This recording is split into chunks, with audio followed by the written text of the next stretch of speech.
37团队的袁美凤飞马旗下的一个小小的二星我叫李梅花。好，今天呢也都很感恩公司给这个机会我啦，也很感恩我的介绍人，也就是陈大伟先生在他的应该有很多人都听过他的故事是吧？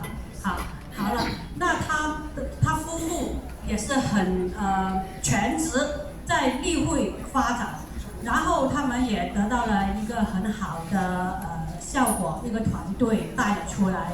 我就是这样看着他陈大伟的太太，他那个越来越年轻，吃的很意龄了。那我就说，他在那边他就说不要整天说他了。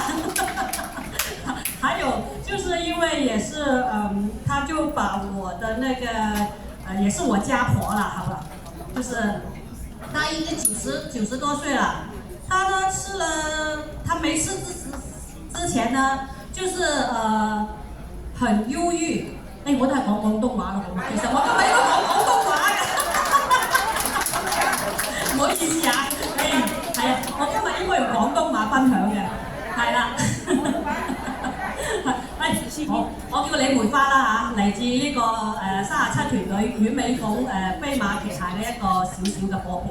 咁咧就正話都講咗啦，就因為咧陳大偉先生夫婦同埋個奶奶嘅故事啦，係嘛？因為個奶奶咧就佢真骨不痛嘅，同埋佢兩個膝頭哥咧就做咗呢個換個膝頭哥嘅手術啦，咁令到佢咧就覺得個痛症帶俾佢好大嘅痛楚啦，有抑鬱症啦，係嘛？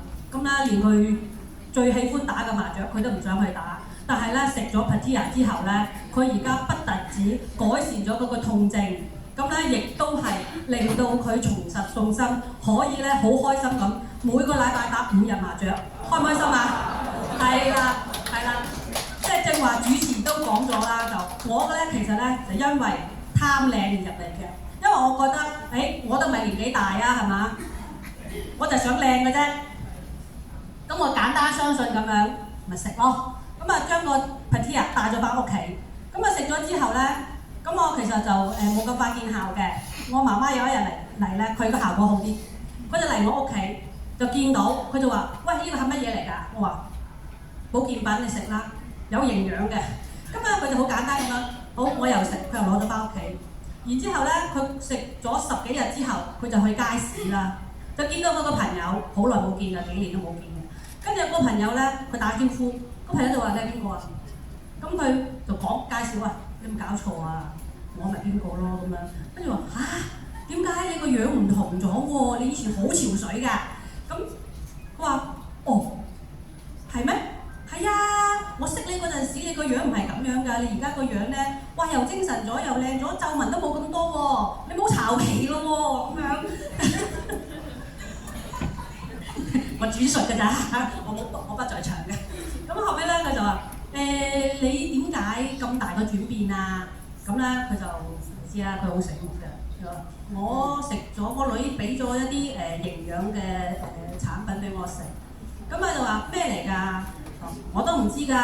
嗱，不如咁啦，你跟我翻公司去了解呢個產品啦，係嘛？咁簡單相信咁帶咗嗰2個朋友上嚟。咁亦都咧嗰2個朋友咧聽完之後，亦都簡單相信咁樣買嚟食咗，係啦。咁所以咧就呢個 Patia 嘅效果其實係咪好唔好啊？係啦，在場嘅大領導們即係夥伴都食咗呢個產品，亦都得咗一個逆轉逆齡嘅效果啦，係嘛？咁我自己咧亦都係有少少嘅分享啦，就話我奔着係靚，我想靚，想逆齡係咪？想保持個皮膚啫係嘛？唔好喺更年期就話即係叭叭聲就向下跌啦，嗰啲即係一陣間又好似啲巢皮狗老虎，即係所謂嘅係咪揼晒咁樣係咪先？咁我又嚟到呢度公司聽到Candy 姐嘅分享，我係好崇拜佢。佢成日都講，哇！食完 Patia 之後咧，又 Q 彈啦，嗰塊面啦，係嘛？然之後所以咧呢個影響我好大亦都係嘛？咁亦今日咧，我亦都係嚟到呢度，亦都係得到咗一個疫苗嘅效果啦。同埋最令我震驚嘅就係話，因為我有先天性嘅風濕痛嘅嚇，咁咧如果係翻風落雨咧，咁啊一定係提早2日知道㗎啦，比天文台更準。所以咧一痛到我咧，其實因為長期以嚟咧，我係靠呢個Panadol 即係止痛藥啊嚇，咁啊所以咧已經產生咗抗藥性啦。普通人咧可能食1粒2粒已經 OK 啦，但係咧我係要需要加量係強效版嘅Panadol 先可以壓制到嗰個痛楚。咁啊同埋都即係唔係話食一次，而係話由早午晚都要食嗰隻。但係咧喺唔係喺服用咗呢個Patia 之後咧，咁就慢慢咧我發現咧嗰個風濕嗰個發作嗰個情況改善咗啦，同埋個痛咧亦都係改善咗啦。直到呢2個月啦，咁我成日都打風啊落雨㗎嘛，係咪先？亦都係我覺得我唔需要再食呢個 Panadol， 而可以咧控制到嗰個痛嗰個幅度啊，即係話以前嘅10級度到而家咧可能5級咁啦，我已經係可以適應到咯，即係唔需要再食強效嘅止痛藥啦。咁所以呢個咧亦都好得令到我咧哇好開心啊，係嘛？所以咧我相信在座嘅朋友，如果有服用呢個健康嘅 Patia 咧，都會令到你自己一定係產生咗變化。如果你哋所以會強調每個人食之前咧一定要影相。跟住咧食完之後一段咧時間，你再攞翻之前嘅相翻嚟睇咧，肯定精氣神啊、面色啊各樣都會唔同咗啊！所以喺呢度咧亦都好開心，我嘅分享咧就係到呢度啦，好多謝咁多位。